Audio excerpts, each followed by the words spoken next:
What is up, my people? We are doing some late night HJ Cody edition on the YouTube. Hope you enjoy what's coming. Before we get started, make sure you like and subscribe this video. If you do so in the next 33 seconds, your crush will fall in love with you. All right. Okay, question number 1. We're doing some function operations. This is unit 2. It also is included with our transformations unit. There's no transformations in these questions. This is just straight up the function operations. Transformations has been kind of embedded through everything.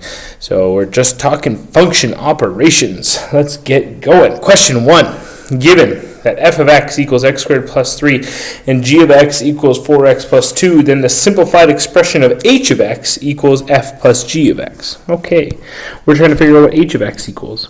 Okay, h of x equals f plus g of x. That's the same thing as saying f of x plus g of x.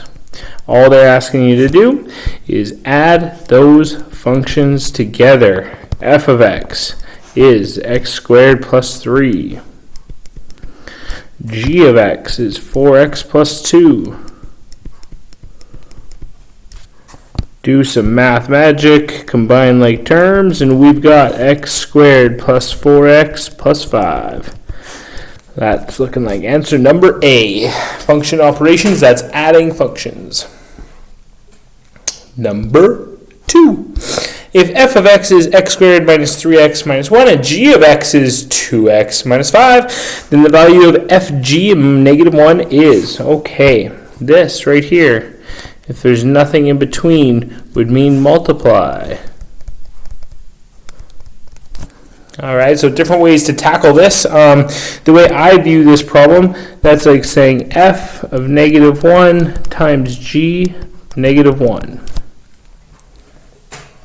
So we go to function f, we change x to be negative 1, so I have negative 1 squared minus 3 times negative 1 minus 1. That's my first set of brackets. I'm going to multiply that by my second set of brackets here, which is 2x, which is 2 and negative 1 minus 5. Like that. So I'm literally just figuring it out. What's f at negative 1? And I'm multiplying it. What's g at negative 1?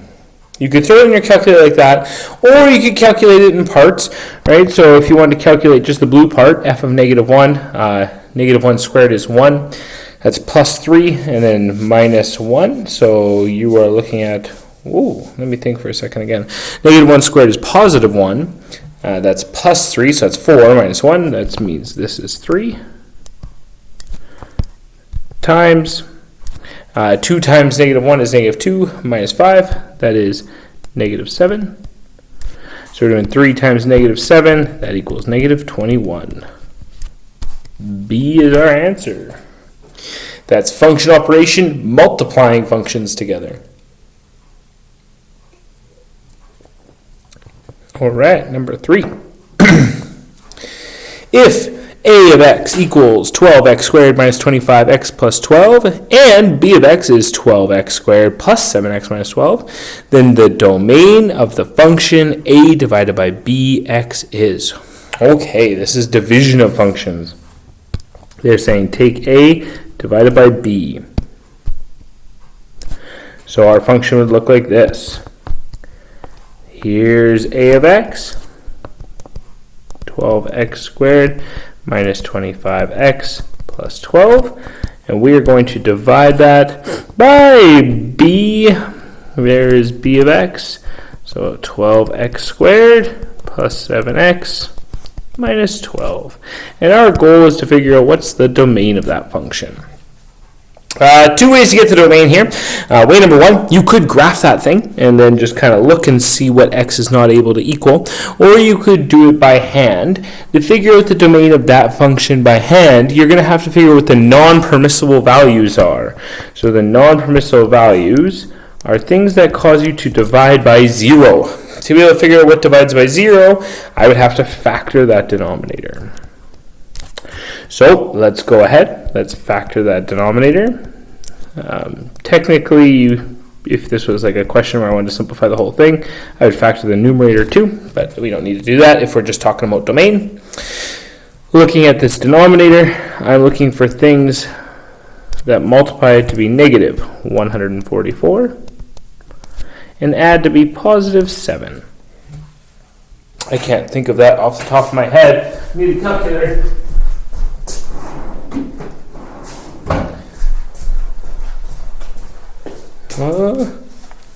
I'm panicking. It's late, okay? It's not 8. 9 and 16. Okay. So positive 16 and negative 9. Would have never got that today. That means this would become 12x plus 16, 12x minus 9. I have to divide that 12 out, so I divide this side by 4, this side by 3, because 4 times 3 equals 12. And this would become 3x plus 4, 4x minus 3. So after I factor, I get this.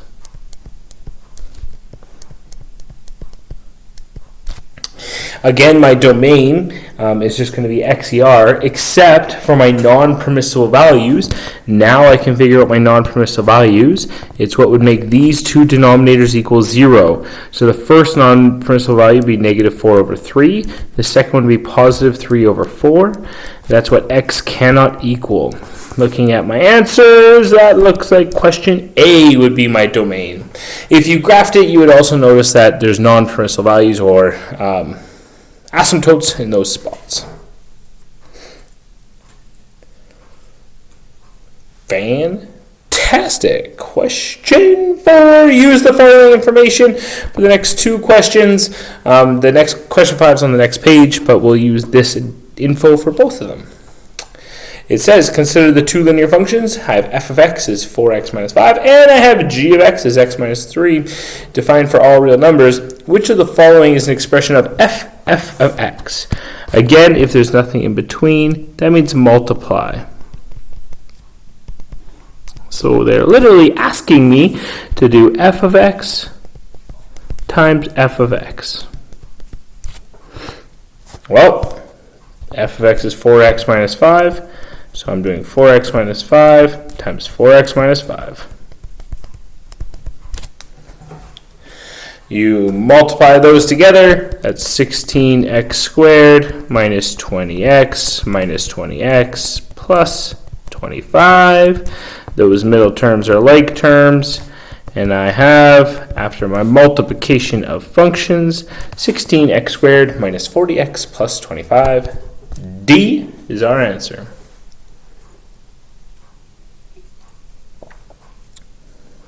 All right, we are on number 5. And we're using the previous question's information.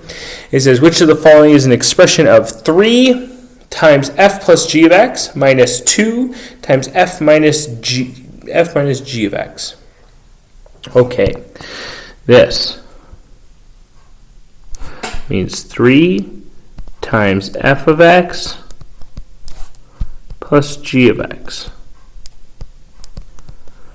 where you do the operation on the functions first, minus, this means 2 times f minus g of x, so f of x minus g of x, where I'm doing the operation on the functions first. All right, let's do it. F of x, looking back at the previous question, was 4x minus 5. So this is 3 times 4x minus 5 plus g of x, which is x minus 3, minus 2 times f of x, which is 4x minus 5. And then I want to subtract x minus 3. Notice that I'm putting x minus 3 in brackets there at the end. That's because this subtraction needs to go to both things. I want to make sure I subtract that entire function g of x, not just the x value out front. If I simplify inside my brackets, 4x plus x is 5x. Negative 5 minus 3 is negative 8. Minus 2 times 4x minus x would be 3x. Negative 5 plus 3, right? After the negative comes in, it becomes plus 3. It would be negative 2. Finish this off with a little bit more multiplication. I have to expand the 3 in, expand the negative 2 in, and I get 15x minus 24 minus 6x plus 4. Combine some like terms again, and I've got 9x minus 20. Oh, I'm always happy when the multiple choice answers there. It is B. That would be a challenging operation question. It says SE for standard of excellence, meaning it would be in the top 20% of difficulties.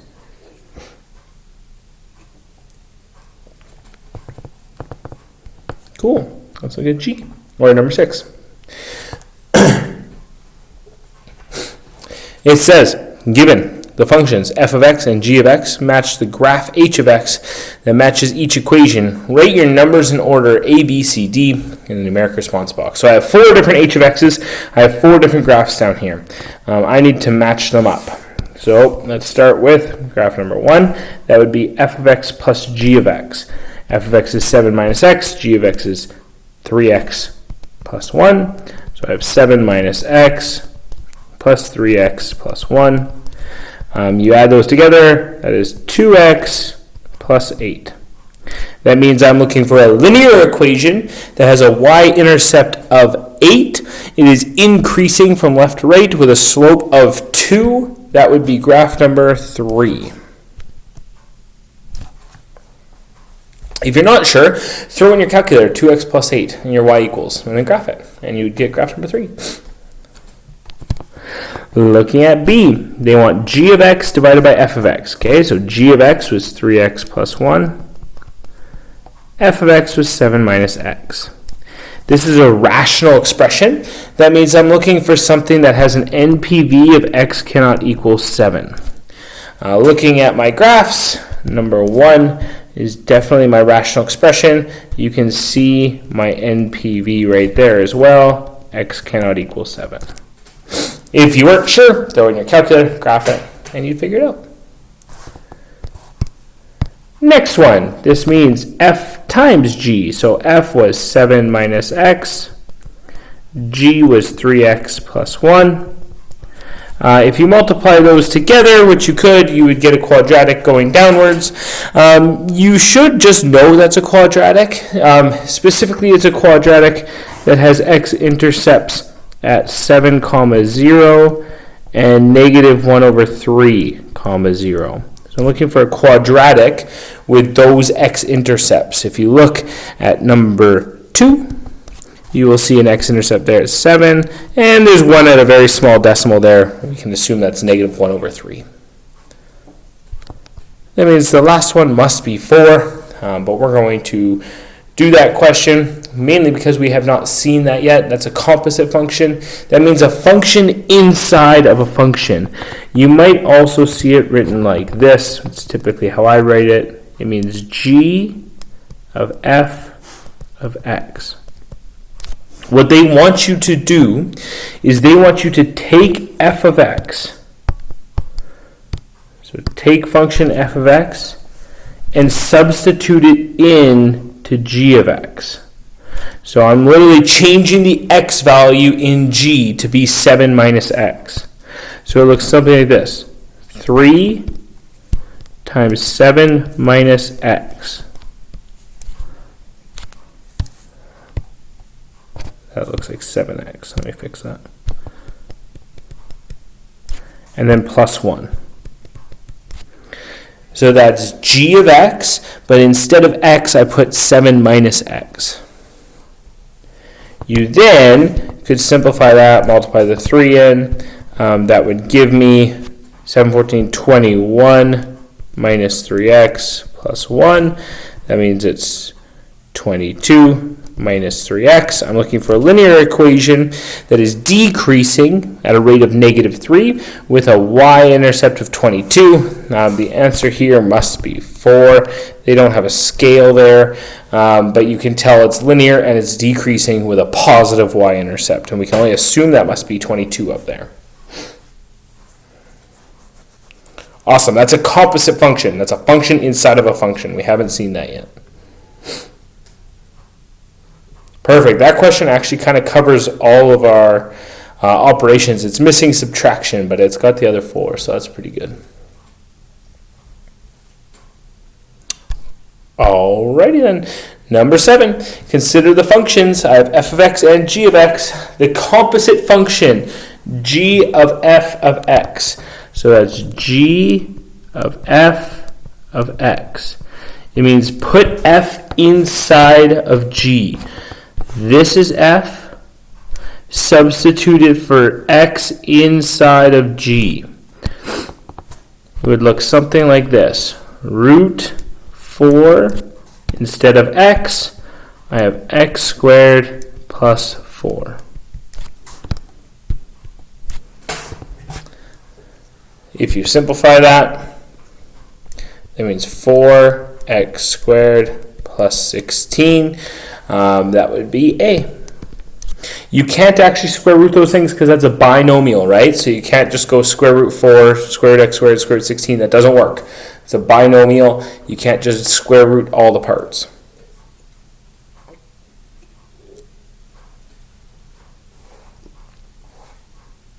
All right. That's a composite function. Number 8. Using the graph and the table, evaluate g of f of h of 1. Okay, so that means you're going to put h inside of f inside of g. Another way that you can tackle this is you can solve it from the inside out, since they're telling you that x equals 1. They're saying go to function h, figure out when x equals 1. If you look there, when x equals 1, the answer is 8. So if h of 1 equals 8, that means this is really g of f of 8. Right? Since h of 1 is 8. And then I can do the exact same thing again. This means go to function f, make x equal 8. Well, function f is this line right here. Right? We want x to be 8. So that means this point right here is where x equals 8. Y would equal 6. That means that this is actually f of 8 equals 6. This is now g of 6. Since I know f of 8 is 6. Reading this last one, that means go to function g, make x equal 6. Well, function g is this line right here in green. I want to figure out where x equals 6. So I'm looking at this point right here, 6, 3. That means this is 3. So g of f of h of 1 is actually equal to 3. I solved that from the inside out, right? I figured out what h of 1 was. That told me I'm now looking for f of 8. I figured out what f of 8 was. That told me I'm actually now looking for g of 6. Inside out with those composite functions.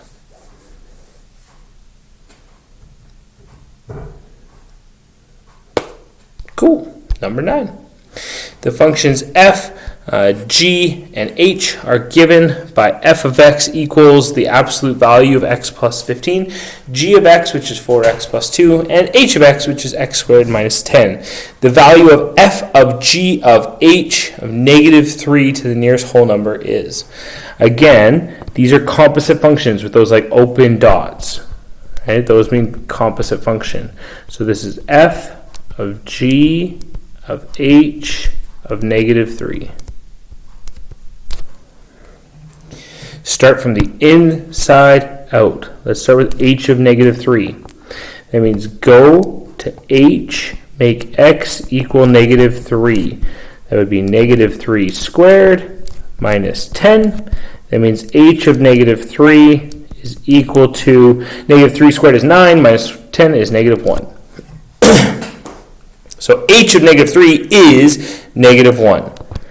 Going back to my composite function, that means I can replace h of negative 3 with negative 1. Now I can figure out what is g of negative 1. Well, go to function g, make x negative 1. That would be 4 times negative 1 plus 2. You put that in your calculator. G of negative 1 is negative 2. Perfect. If I know g of negative 1 is negative 2, that means I'm really dealing with f of negative 2. That means go to function f, substitute in negative 2. So here's function f, make x negative 2.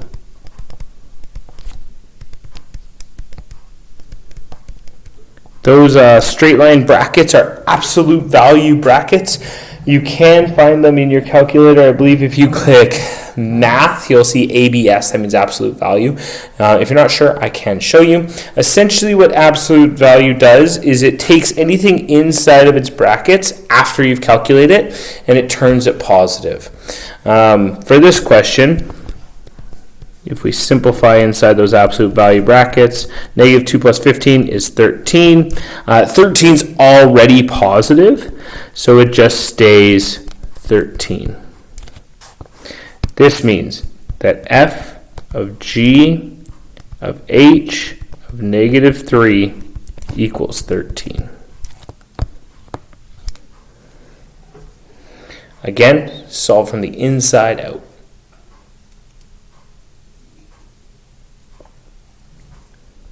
All right, we're almost done here. Number 10 says the graphs of two absolute values functions, y equals fx and y equals g of x, are shown below. If h of x is f times g of x, then the range of the graph of h of x is. Okay, this dot means multiply, right? That's like f of x times g of x. If I want to figure out the range of that new function, I need to figure out what that new function would look like. Ways to do that: when you're multiplying things together, functions together like this, you want to multiply y values together.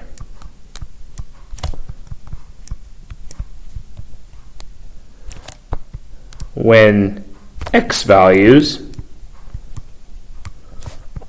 are the same.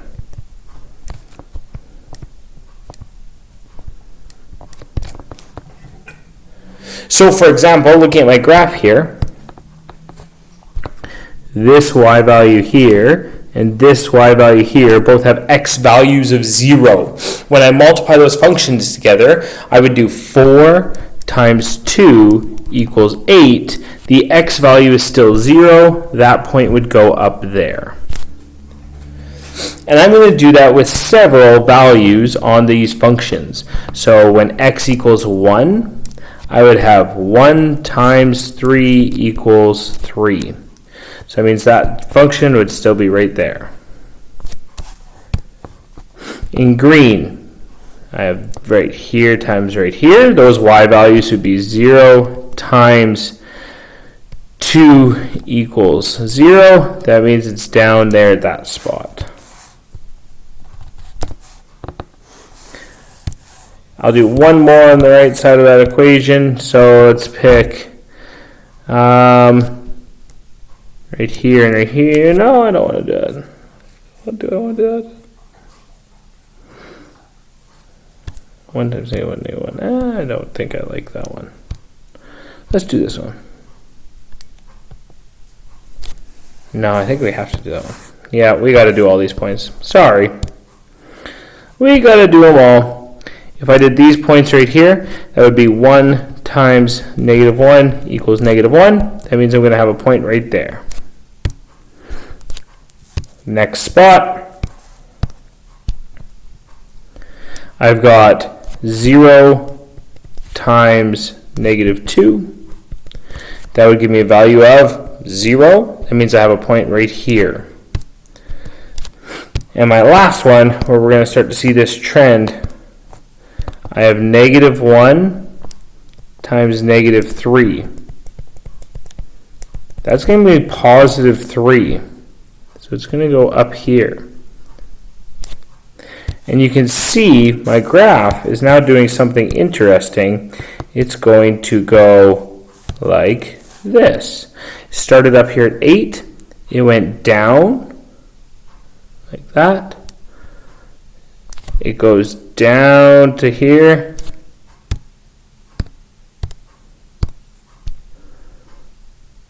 Comes up and goes off like that. If you consider those functions keep going lower and lower, what you're going to get is you're going to get more and more negative values that keep multiplying to be really big positive values, right? Imagine another dot down there is negative 2 times negative 4, right? If you kept going. So negative 2, negative 4, that would become positive 8, right? And that's way up here. And those points are just going to get bigger and bigger. If you did that on the left side of the graph, you're going to get the same thing. You're going to get that downward trend, and then it's going to turn and go upwards until it gets bigger and bigger and bigger. You will find that your graph goes up forever. However, it never goes below this spot right here. That is the lowest we ever see, meaning that my function is y is greater than or equal to negative 1. It never goes below that point. I believe that should be our range. It is A. So a reminder, I got my graph by multiplying y values together. I did several points so that I could kind of see a trend that happened. I realized the bottom of my graph is at negative 1 and the top of the graph goes forever because those negative values would just keep going up.